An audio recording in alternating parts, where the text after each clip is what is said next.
Hi everyone, I'm Carl from LandingAI. I'm here at Operations Calling with Tulip, showing our demo. So let me run you through how it works.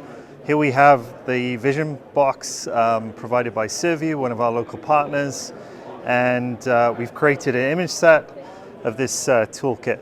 So we're verifying that the tools have been added to the toolkit and using a Tulip work order instruction to guide an operator through the assembly process. First step here, select our work order, and the work order instruction will guide us through the assembly. So the first step here is to put the hammer in the toolkit. So to do that, we scan the barcode. And as you can see, the work order instruction recognized the barcode being read. We put the hammer in the toolkit. Next step is the tape measure. Put the tape measure in the toolkit, and then we go to the next step.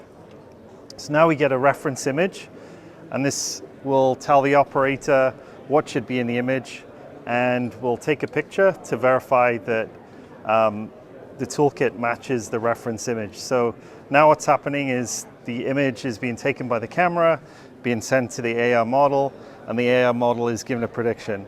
So here you can see on the screen that we found the individual tools, but also reporting the X and Y coordinates of those individual tools in the toolkit. Next, we'll go to the other side.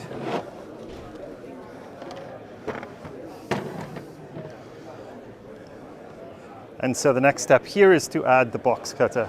So same as before, scan the barcode, pick up the box cutter, put it in the toolkit, go to the next step, scan the barcode, put the pliers in the toolkit, and then we'll see the reference image again, and now take a picture. We'll run the AI, and we'll get the list of tools that are in the toolkit and their individual coordinates. And that's the demo. Thanks for watching. Stop by our booth.